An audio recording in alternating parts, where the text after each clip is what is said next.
If anyone. Oh, let me start that again. It's 10:16 a.m. starting the meeting over the Zoom. Good morning, everyone. Thank you for joining us on today's Civilian Review Board meeting, public meeting. My name is Peter Alvarez, the chair of the Civilian Review Board. As a note, this meeting is open to the public to attend and is being recorded through Zoom. Zoom's been set up for video recording purposes only and is not an option for public comment at this time. If anyone needs a transcript of this meeting afterwards, please reach out to OPAT staff at opatlords@boston.gov, OPATBOARDS@boston.gov. Public comment will not be held at this meeting. You are welcome to submit any comments that you have to opatboards@boston.gov, and they will be acknowledged at the next OPAT Commission community meeting, which will take place on Thursday, December 14th at the OPAT office in Roxbury. Now I'm going to take attendance for all the Civilian Review Board members who are present for this meeting. When you hear your name, please audibly acknowledge that you are present. Natalie Carruthers. Present. Reverend Wayne Daly. Present. Joshua Dankoff. Present. Ann Hernandez. Present. Tara Register is absent. B. Chris Sumner. Present. And myself, Peter Alvarez, present. Okay. This morning, we will run through the agenda that you can see on the screen.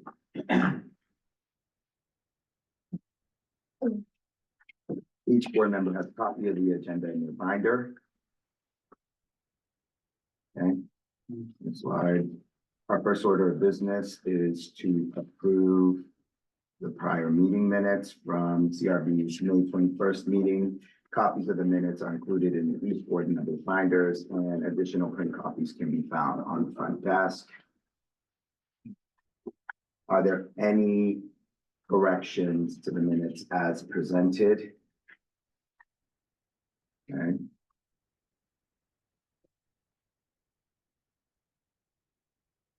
None. So, yeah, approving the meeting minutes. All in favor say aye. Aye. Opposed? Okay. Unanimous consent, approval of the minutes. Next up, we'll move to the executive director's report.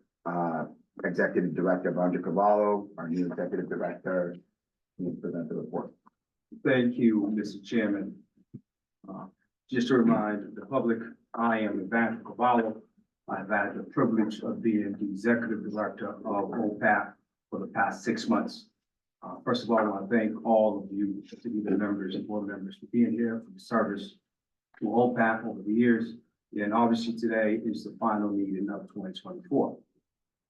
I also want to thank my staff for helping with the logistics along these meetings. And I want to welcome all of the members of the public that are present. I plan on doing a year's end report that I'll be sure to share with you all. But today I'd like to just take a few minutes, slowly if I can, to sort of share some of the updates and highlights since I started, okay? And I'll start with the good news, and the most exciting news, to be honest, I think for me, since I started, is that over the past month, we have welcomed 2 new team members, significant senior team to the team. And I'll start with Mawar Udenazar, present here with us. She is a new chief of staff. She has a bachelor's degree from UMass Boston and brings valuable experience in organizational skills, particularly within the City Hall apparatus. She's been here for a month, a little over a month. She's hit the ground running, already made significant impact to the team. And I can certainly tell you that all of us are very excited to have Mara with us. So please welcome Mara. Welcome. Thank you. Secondly, I want to introduce you to our newest member of the team, Michael Berger. He joined literally last week as the new policy and data analyst. Michael has a master's degree, 2 master's degrees at that, if you will, in public policy, as well as in an MBA from Brandeis University. Michael is here and brings significant experience in organizing and research and policy, particularly related to the subject matter that we're here for, police reform. I look forward to his impact, particularly as in the space of research and policy, in terms of what OPAT does, particularly as we go into the new year. At the same time, however, we also lost a couple of members of our team, the folks, as you know, well, that served this agency for some time. I want to thank them for their service, and wish them success in their future. Those folks, their names are Mariah, Severe, Michael Tony, Mikhail Tony, thank you, and Joseph Scott. And we are, hopefully by the end of the year, we'll also be on board and a new deputy director, was also, as you know, again, a significant member of the team.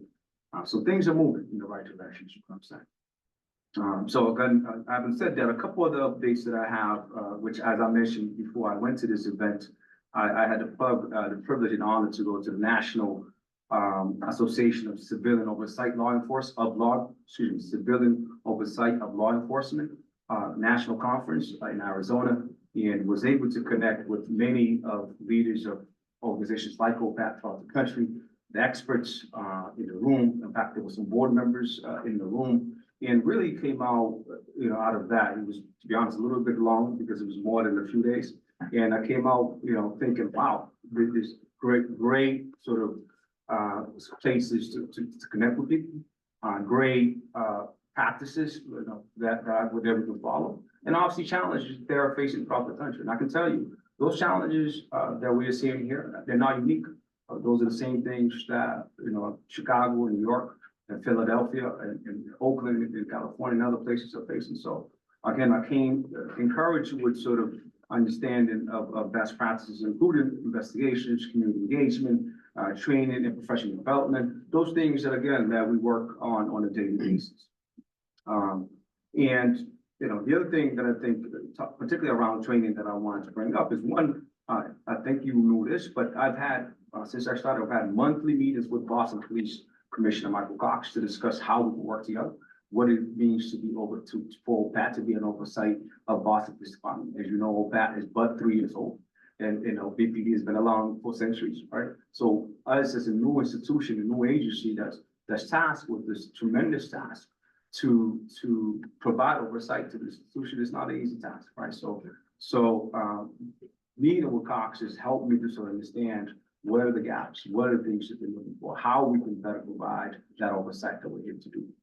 And one of the things that I'm happy to report that I've talked to the commission about, and I think I've not mentioned it certainly to the staff, is that I'm hoping that we're going to be executing a memorandum of understanding and MOU with them, so that we can have an infrastructure of what the expectations are in terms of whether it's investigations or policy recommendations or you name it, right? So that it's in writing in terms of what we expect from them.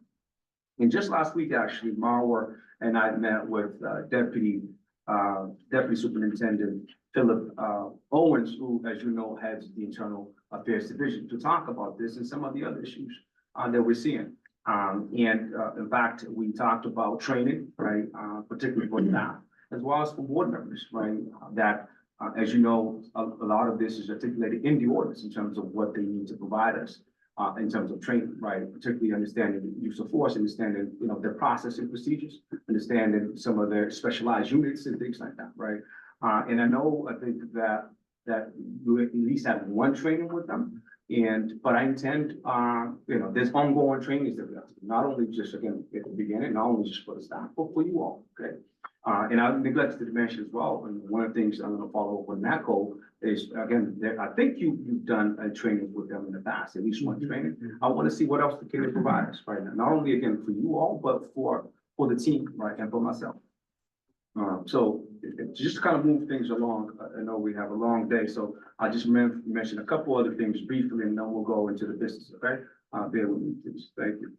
The other thing that you should be aware of is that obviously we are in transition as an agency.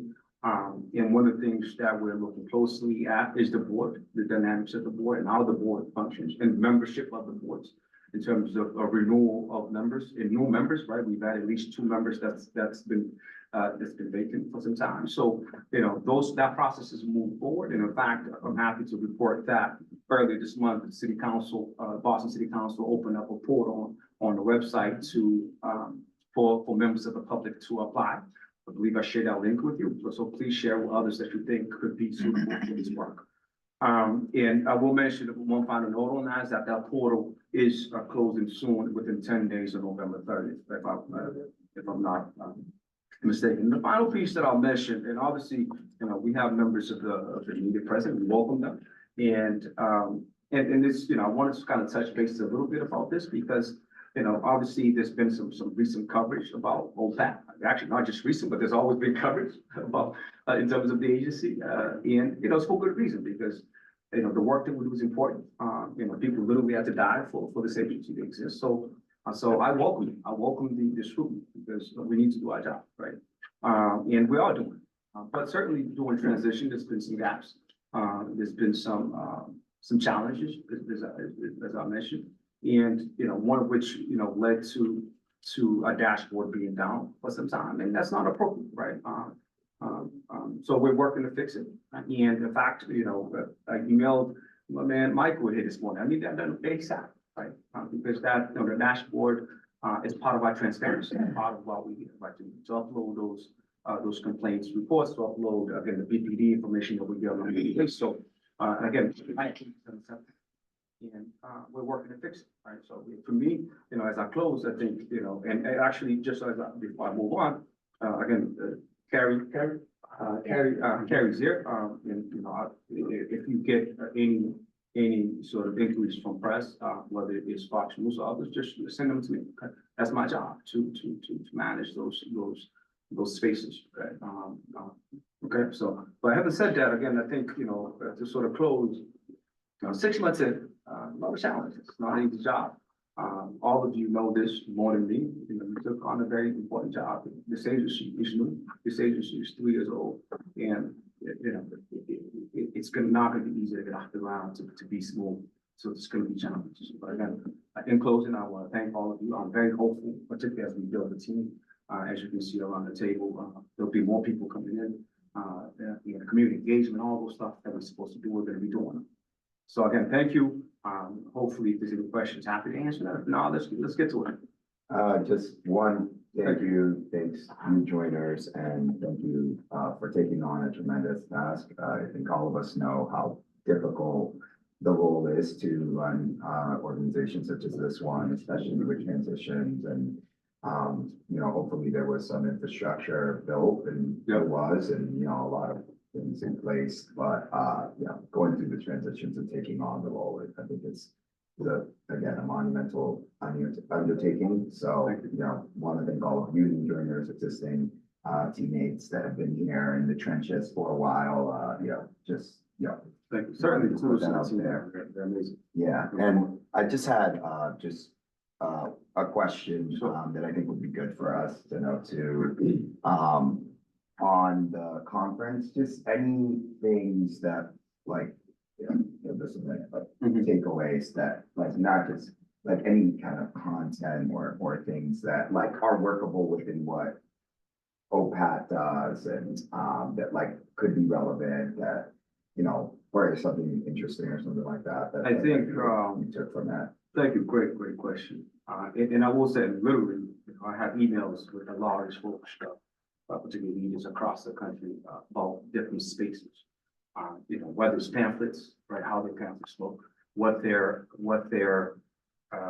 community engagement looks like is something that I was very impressed by. For instance, in Chicago, Chicago, right? They're giant compared to us, but they have something that I think would be very cool for us to have, is essentially a people's academy, in which it's an education and training, sort of syllabus or ongoing sort of program where they go into schools and talk to students in high school.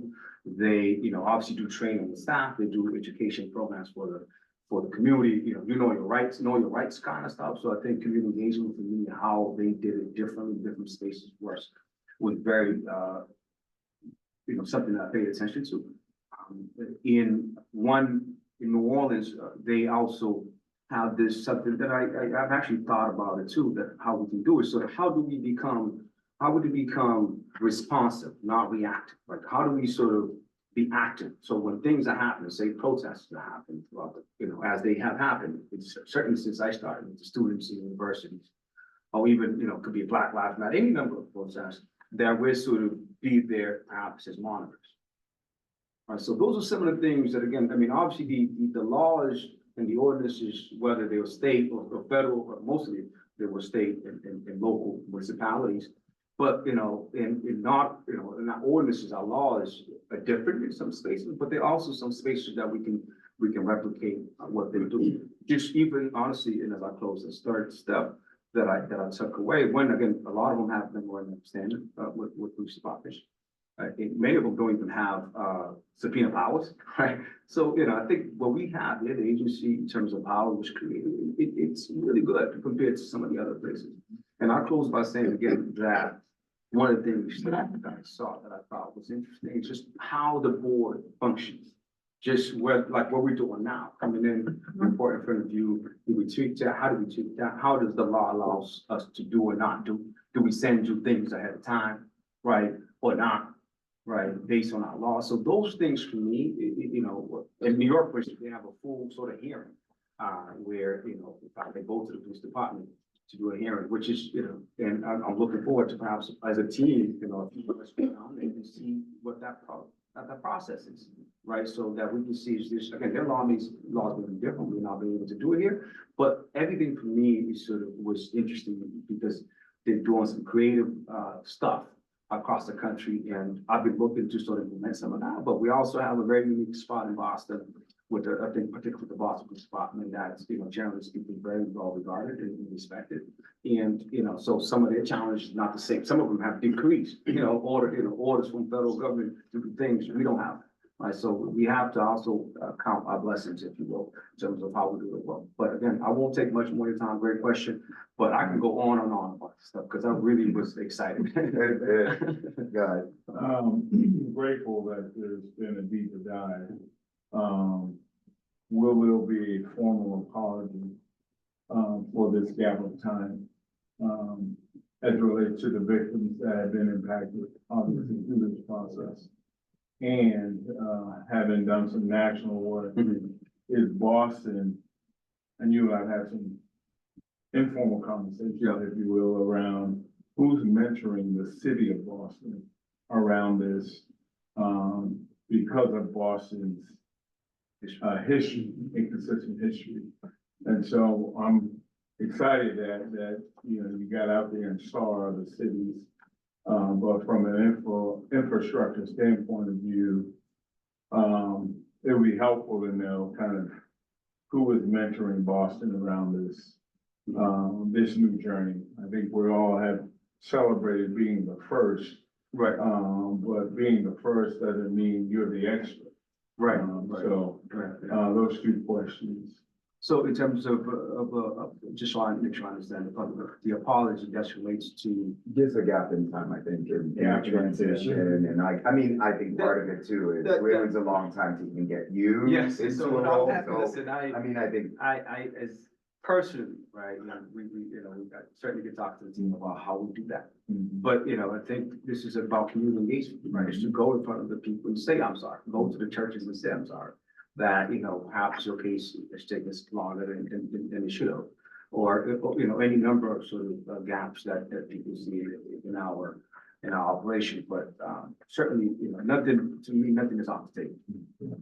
And then the second point was just basically, is there another city or CRB type thing that I don't think it's saying, does it exist, but do you see a room to kind of engage with someone to be kind of thought partners, but also the more established? And I would say, case in point, Duncan coming to Baltimore, and because the violence between police and civilians has been hugely significant, they are far more intentional and aggressive around this stuff. Right. No, and at the core again of my takeaway, again, literally I could pull emails that I've sent to people because of stuff that they're doing great. Right. So, I'm looking forward to taking those best practices across the country to make sure that we think this through and we implementing it. Because again, we're not alone. The successes out there and the challenges as well. And, some of the stuff that we're dealing with here is not new at all. Yes, I look forward to. Yeah, Just real quick. I mean, you thought that you met with Commissioner Cox. Did he discuss with you around that whole Citizens Academy? That's one of the things that he spoke about that he wanted to bring back. Citizens Okay. Academy and more of those know your rights. And we never. No, that, honestly, and actually, we have a meeting coming up, to be honest, so I'll be sure to put that in the agenda. We discussed maybe the approach about training and education, but not necessarily that specific, program. So, but I'm glad you brought it up. all right, and, just in the interest, because we have the cases and Yes, hardly, yes. there's 6 of us, and like, if someone gets sick and has to leave, then the meeting's done, so I want to make sure that, we gotta keep things moving. Okay. Thank you, Avandro, Executive Director Avandro, really appreciate it. The updates and, exciting times and looking forward to what's to come. So we'll move on to other business. I know, Josh, any other business, if you could kind of, I know you wanna, put other business in front of the folks. Could you chat a little about, your idea, if we could, I think if we could be brief here just to get to the cases, but wanna be able to put this out there for this group. Reconvene on it, but also like get a summary of what you're proposing, which for the team here. Thanks, Chair. The OPET ordinance that creates the office and creates the CRB lists as one of the powers of the CRB in 12-60.9 Part F, that the CRB can provide timely review of existing or proposed BPD policies and procedures, and provide recommendations for the revisions of those policies and procedures to the police commissioner. We have not yet done that because we've been focusing on the cases. But this is something that we have the authority to do. And so I want to propose that we create the subcommittee to the CRB, a policy subcommittee that regularly reviews policies. Maybe we take 1 or 2 per quarter that meets separate from this meeting, and then brings the recommendations of changes to the CRB. And then it's processed either to the OPAC commission, but ultimately to make recommendations as the ordinance gives us the authority to do. I've laid out a brief memo that has sort of a proposed timeframe on how it would look. Those are more operational, but my proposal is that we create a subcommittee of this group, probably of 3 members. I'm happy to sit on it. And that we plan to review those policies on an ongoing basis. The cases that we're doing are one really important role that we have, and this is another thing that we can do to have an impact. Yeah, I appreciate the work, and I know it's something that's been of interest, and I think that, want to make sure we open for some questions or feedback or what have you from the team here.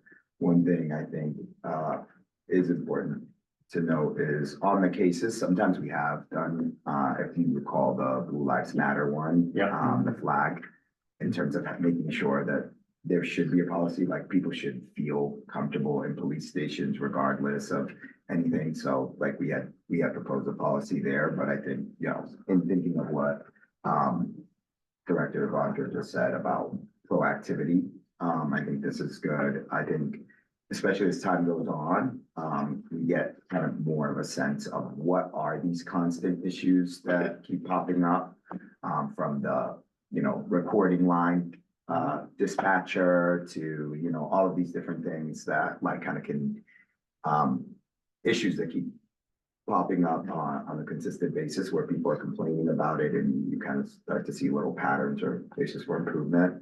I think as time went on, we kind of have that collective knowledge. So I think overall good idea. I want to open up like a minute or 2 for any questions. And I think possibly putting this on the agenda for the next meeting to like kind of maybe dig into further. At the same time, we do have a lot of cases. So, but in establishing it and making it happen, I think that there needs to be some collab with OPAT to kind of like figure out what's the way to kind of establish it from, because obviously we could do it. Yeah, But I'd love to have questions, but I just want to say, it's up to us as a board to decide if we want a committee or not, and certainly once we decide that, we should absolutely work with OPAT on sort of operationalizing it, but this is within our purview, so, and I would hope that I would hope that even today, if we have some questions, that we can decide to do it now and start to move things forward. any questions? Oh, well, It I was makes sense. probably good to get a good sense of why we came to this, given our first 2 years in this. Yeah. And the things that we faced that would create something like this, given who's in the room. It might be good to, and the board chair has already kind of shared a little bit of that, but there was some significant policies, stuff that really created some challenges. So. Yeah. And where I would say, in terms of, I know it is up to us, but the operationalizing of it with a lot of transitions and stuff, that's why I think there is additional discussions to be had, because that's it. This team is lean right now, and that's my only kind of concern, a lean team putting a new thing on the agenda where there's gonna need to be Zoom recordings and scheduling for just in selecting of members that are gonna be on the subcommittee. That's why I think on that end, that's the only, it's not a major thing, but I think it is something to consider when thinking of like the resources that we have, because we can't just have a subcommittee and like go meet at like my office or yours, right? Like it needs to be here, it needs to have all of the kind of, recordings and the technical parts and all of that, and that we aren't the recorders of that. They're gonna have to be involved. So while I understand it is something that, that we can decide to do, I think we also have to take the resource constraints of the office. And I know you've been passionate about this for a while, and I tend to lean in your direction in terms of like making sure we have that.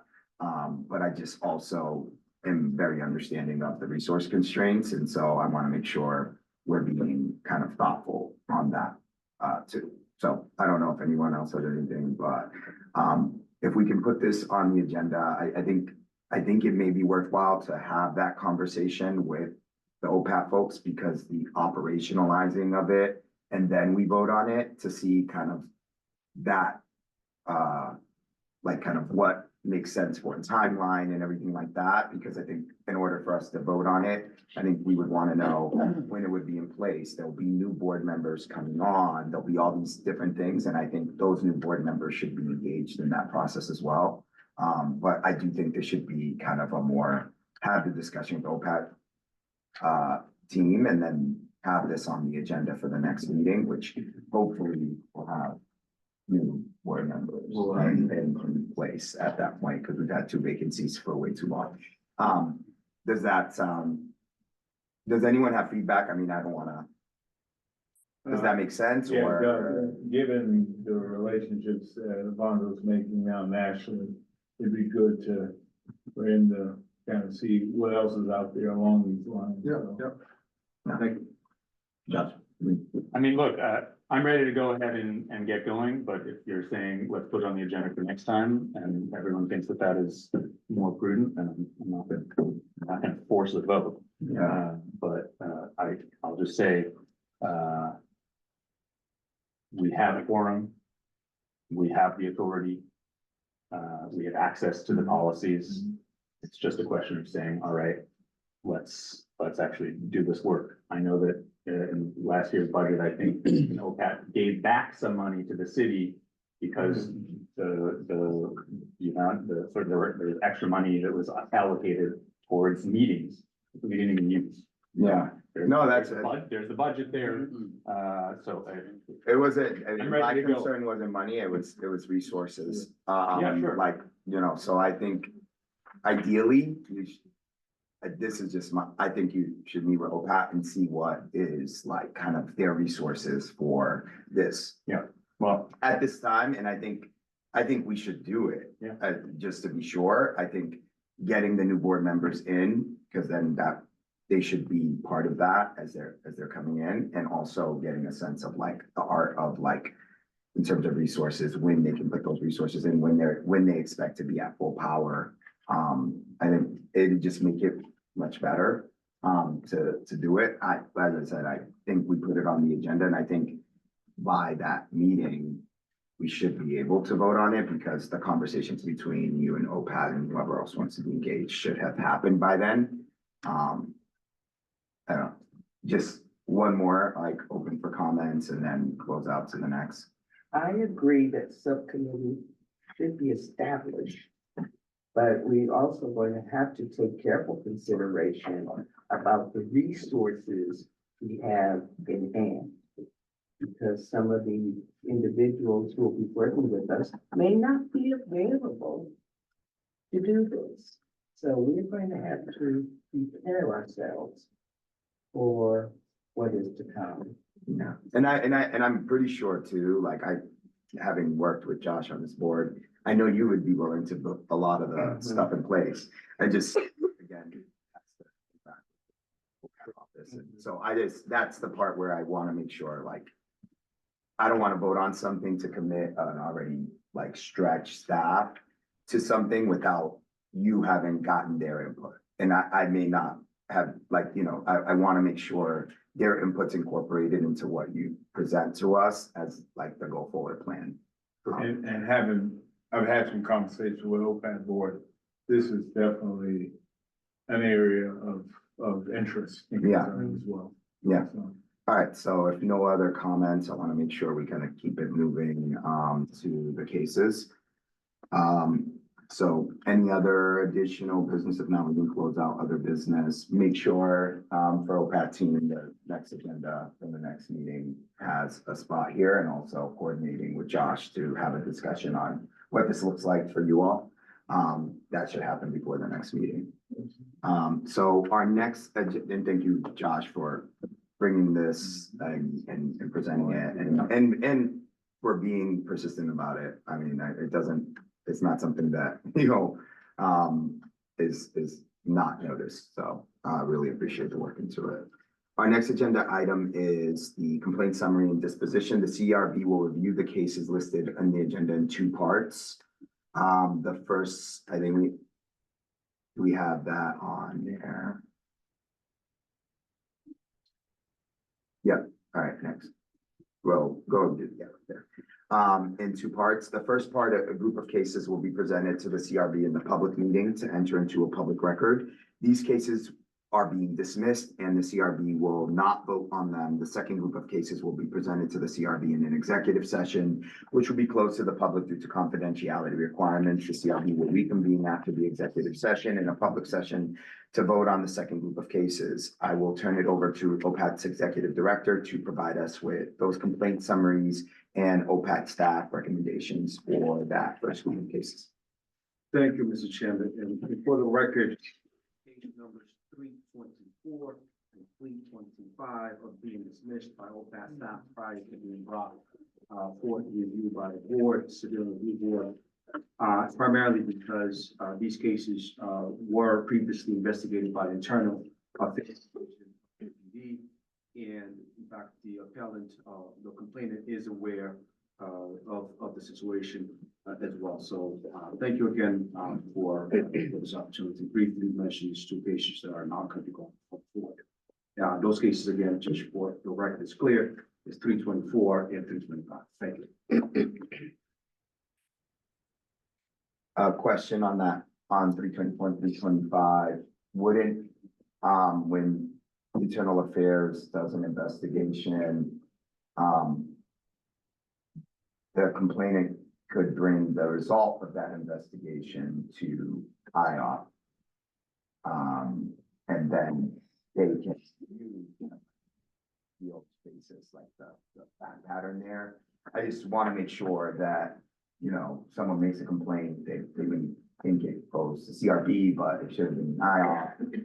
I just want to make sure that like process wise, that it could have been directed in that direction. I don't want there to be a dismissal of this position strictly because it was already reviewed by internal affairs. Because partly we have to like almost have a oversight over the oversight as well. That doesn't sit with CRB. The rest sits with IOP, and then IOP can send it to us, which has happened in the past. There was a conflict, so they sent it to the commission. Correct. So I just wanted to make sure as a clarifying point and, you know, going forward in the future that whoever the complainants are in those situations, they know that, hey, you send this to IOP. So They, the complainants, in this situation, the two cases are the same complainant. okay, And they are, excuse me, they are aware that they can appeal through ID. I believe, and I just conferred with investigator Diana Vergara on this, they do not intend on doing.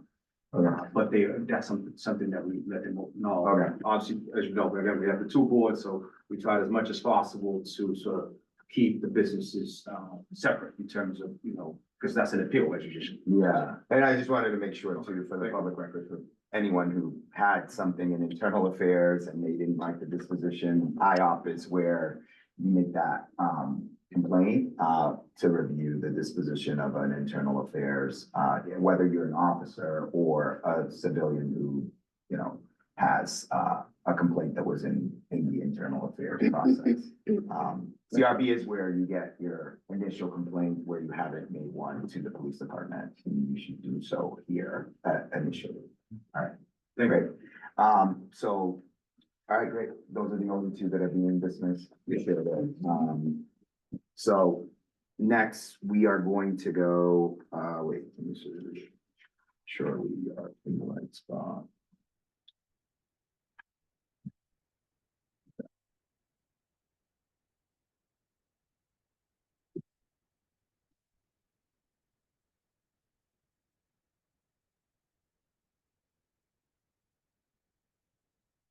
All right, so, thank you for that. Our next order of business is to move into the executive session. Would anyone like to make a motion into the exec session? Okay, so moved. Okay, now for the second. Second, all in favor, aye? Aye. Aye. So in accordance with MGL, Massachusetts General Laws, Chapter 30A, Section 21A1, 21A7, and subsections 22F and G, this executive session is being called to order to review and approve past executive session minutes and to discuss the complaints brought against a Boston Police Department public officer, employee, staff member, or individual. This applies to case numbers 324, 325. The BPD employees named in any of these cases retain the right to have this discussion in a public meeting rather than an executive session. Are there any officers present who would like their case to be heard? Chair, just a slight correction. Yeah, that shouldn't be, Yeah. I was about to correct Yes, that right now. okay, thank I you. apologize. So this is for, The other cases 264, 255, 274, 227, 230, 209, 222, and 276. As a correction, that's what this exec session is for. Are there any officers here or BPD employees that would like to have their review happen publicly? For the public? Okay, hearing none, we'll now do a roll call to enter into the executive session. When your name is called, please confirm that you would like to go into the executive session. Natalie Carruthers, Executive session. Reverend Wayne Daly, Executive session. Joshua Dankoff, Executive session. Ann Hernandez, Executive session. Sarah Register is not present, B. Chris Sumner, Executive session. Peter Albert's executive session, okay? So we can now begin our executive session. Thank you so much.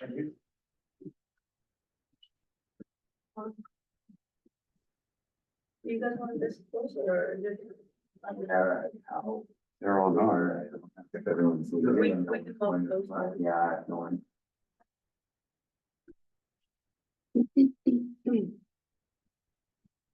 For recording.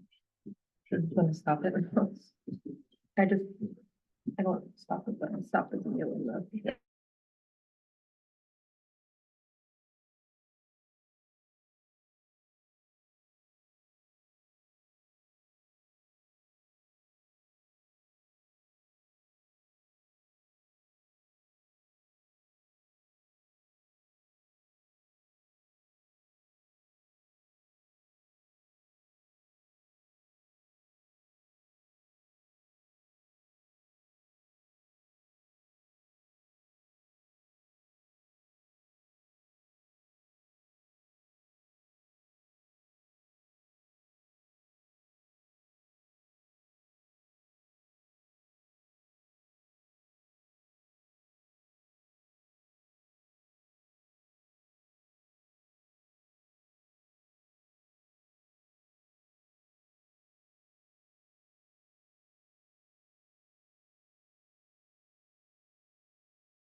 have it. So we are going to go to,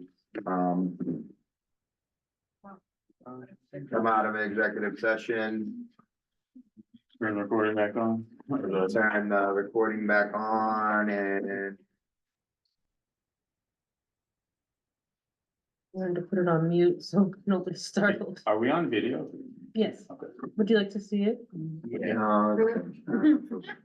That's fine.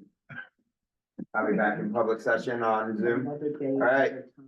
Thank you, OPAT staff, and everyone. We will resume public session. Now, the CRB will vote on the disposition of the cases presented today to the board. Read the case number and the recommended disposition for that case. We will then hold a roll call for each vote, case number to adopt the disposition. Does the board have any questions about the procedure? Seeing none, we can begin. And get to the votes. We're gonna start with 264. Gonna read a recommended disposition for this? Yeah, we'll read the recommended disposition, see how we agree, and we'll do, rule by rule. Okay. Case number 264, the recommended disposition from OPAT is sustained for violations of rule 102, 102, section 4, 102, section 9, rule 113, section 3, and rule 113, canon 2. We'll go through each rule. You'll vote on each rule, one by one. So the first one is, the recommended disposition of sustained for a violation of BPD Rule 102, Section 3, conduct. Employees shall conduct themselves at all times, both on and off duty in a manner that reflects most favorably to the department. That rule, you all have it in front of you. So Natalie Carruthers on violation, of 102.3 sustained, do you agree with Sustained. sustained? Reverend Wayne Sustained. Daly? Joshua Dangle? Sustained. Ann Hernandez? Sustain. Sarah's not here. Chris Sumner? Sustained. And sustained for me. The next is violation of Rule 102, Section 4, neglect of duty. Natalie Carruthers, the recommended disposition is sustained, but how do you vote? Sustained. All right. Sustained. Reverend Wayne Daly, Joshua Dangle? Not sustained. Not sustained. Ann Hernandez, Sustain. Chris Sumner, Sustained. Peter Alvarez not sustained for violation of Rule 102, Section 4. And we had, just for clarification, we had one sustained, oh, everybody was not sustained. No, so sustained on the first rule violation for I 102. meant Section is 3. this, the second rule, The second rule, we had 2 not sustains. That was me and Joshua and Dangle. then the rest. The rest were sustained. So there's no finding. Yeah, in the end, for that one. there's Right, no- okay, so, Yeah. right, if we don't have a. Yep, so the next one is Rule 102.9, respectful treatment. Natalie Carruthers. The recommended disposition is sustained for Sustained. Reverend Wayne Daly, Sustained. Joshua Dangle, Sustained. Ann Hernandez, Sustain. Chris Sumner, Sustained. Peter Alvarez sustained. Next is Rule 113, Section 3, which is honesty and integrity. So starting Natalie Carruthers, Oh, sustained. Reverend Wayne Daly, Sustained. Joshua Dangle, Not sustained. not sustained. Ann Hernandez, Sustain. Chris Sumner, Sustained. Peter Alvarez not sustained. We'll find it. The next one is violation of Rule 113, Canon 2. The recommended disposition is sustained. Natalie Carruthers, Sustained. Reverend Wayne Daly, Sustained. Joshua Dangoff, Sustained. Ian Hernandez, Sustain. B. Chris Summer, Sustain. Peter Alvarez, sustained. All right, great. So we have findings for the following, just to kind of, the findings of sustain that were upheld here are for BPD rule of section 102, section 3, rule 102, section 9, rule and rule 113, canon 2 are the three that were found, where we made the finding, and now we move to the recommended discipline. So the matrix says that the recommended discipline here, given all of the circumstances, is a 5 to 30-day suspension.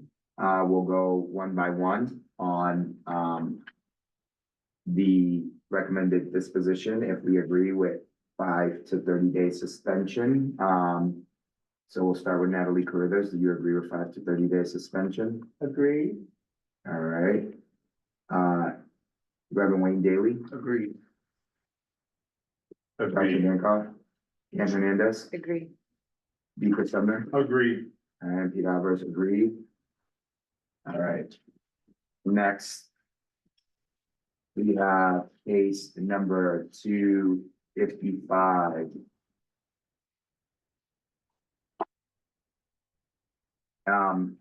The recommended disposition by OPED of this case is sustained for the violation of Rule 102, Section 3, Rule 102, Section 8, Rule 113,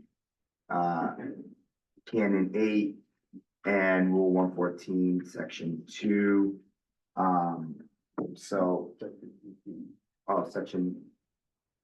Section, Personal business.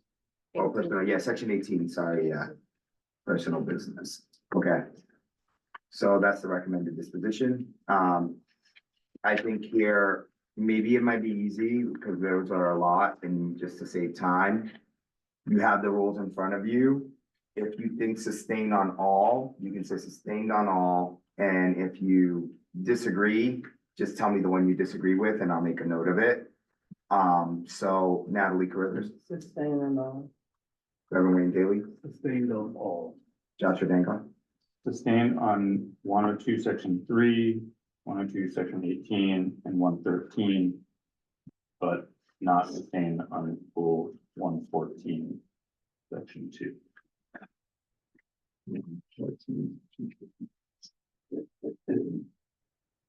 Ann Hernandez, Sustain on all.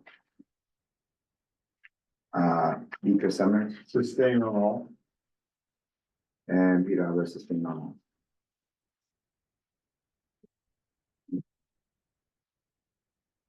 And what's the recommended disposition here? Recommended, discipline is 2 to 5 days suspension. Natalie Carruthers, do you agree? I agree. Reverend Wayne Daly, Agreed. Joshua Dankoff, Agreed. Ann Hernandez, Agree. Chris Sumner, Agreed. and Peter Alvarez agree. Here, one thing to note, the only thing, that basically we have sustained on all except for, Rule 114, Section 2 for the notes. Yeah, there's no finding on 114, Section 2, because we need to be unanimous, given quorum. All right, next case is case number 274. Here we have the recommended disposition of the case is exonerated for violations of 102.3, 102.9, 113 canon 2. You can just, do you agree with exonerated? Natalie Carruthers, Exonerated? Reverend Wayne Daly, Exonerated. Joshua Dankoff, Exonerated. Ann Hernandez, Exonerated. Chris Sumner, Exonerated on all Yeah. three. but Peter Alvarez exonerated on all. Great. That was quick. Next case is case 227. This one was for neglect of duty. The recommended disposition here is insufficient evidence to make a finding. So that's the first point. Natalie Carruthers, do you agree with insufficient evidence? Insufficient evidence. Reverend Wayne Daly, Insufficient evidence. Joshua Dankoff, Dan Hernandez, Insufficient evidence. Aditya Sumner, Insufficient evidence? Peter Alvarez, insufficient evidence. But I believe that we still have, let me just make sure this one. Just want to make sure this is the, if there was another recommendation on this one. No, no. Okay, great. There, so. The next one is, case number 230. The recommended disposition here was insufficient evidence to make a finding on the rules, and this one does have a recommendation, so just gonna read, if we're gonna say insufficient evidence, I'm gonna read what the recommendation is. That way we can kind of just do it all in one fell swoop. So the recommendation here is every BPD district receive training on emergency vehicle driving and the proper use of BPD equipment for this particular matter. So, if you agree with insufficient evidence, also say agree on insufficient evidence and the recommendation. We start with Natalie Carruthers. Insufficient evidence. And do you agree with the With the recommendation? recommendation, I agree. Okay, Reverend Wayne Daly, Agree with insufficient evidence and agree with the recommendation. Joshua Dankoff, Agree with insufficient evidence and condition finding. Dan Hernandez, Agree with insufficient evidence and the recommendation. Peter Sumner, Agreed with insufficient evidence and the recommendation. agree with insufficient evidence and the recommendation as well for me. All right, great. Next, we have case number, we have 222. Let me just. So case number 222. The recommended disposition is not sustained. So we'll just go around. Natalie Carruthers, not Not sustained. sustained. Reverend Wayne Daly, Not sustained. Joshua Dankoff, Not sustained. Dan Hernandez, Not sustained. Chris Sumner, Not sustained. Peter Alvarez, not sustained. Okay. Next is case number 276. The recommended disposition is not sustained. Natalie Carruthers, Not sustained. Reverend Wayne Daly, Not sustained. Joshua Dankoff, Not sustained. Dan Not Hernandez, sustained. Chris Sumner, Not sustained. and me, Peter Alvarez, not sustained. Great. And we have case 209. The recommended disposition here is actually not sustained by by OPAT. The Civilian Review Board, there is one open matter here that we're going to have an information inquiry. So, as discussed on, there's an outstanding interview that needs to be done and a couple of other pieces of evidence and findings that are needed. So although OPAT recommended not sustained, we say information inquiry, insufficient evidence as an option. If you want to say not sustained, that's fine too. Everyone has their own vote, but upon discussion, it seemed like there was more information that we would want. Natalie Carruthers. Mr. Chair. Yeah. Before you proceed, I just want to be clear that the use of insufficient evidence, the use of insufficient evidence, that's a finding. Right, so I thought that we were going to essentially keep the case open. Yeah, it's open, right? Yeah, and then in our rules, like, you can always keep it. These things insufficient evidence isn't always a finding. So it's Okay. information inquiry or insufficient evidence. We can, we want that, since there's an outstanding interview that needs to be Okay. scheduled, like, we can pick this one up once that interview happens. Okay. So just Thank you. for. But it might be better, just say information inquiry. Information Correct, yes, inquiry, yes. yeah, so That's information inquiry. Thank you. So if you agree with information inquiry, we can start. Natalie Carruthers, information inquiry. Reverend Wayne Daly, Agree. information inquiry. Joshua Dankoff, Information inquiry. Dan Hernandez, Information inquiry. Chris Sumner, Information inquiry. and me, information inquiry. Okay. we are now at the end of our meeting. The time is. What you wanted to approve, a reminder to approve those last minutes. Oh, Executive session. Yes. Last, we didn't do that in executive session. yeah, we can approve that here because we already reviewed the executive session minutes. Motion to approve it, executive session minutes, seconded, Second. all in favor say. Aye, okay. Both are approved. Great, and now it is 2:10, motion to close. Make a motion to close. Close, second, all in favor? Aye. We are now closed. Thank you, public, for the meeting, and joining us. All right, Thank you. Thank you. thank you. This is a mess.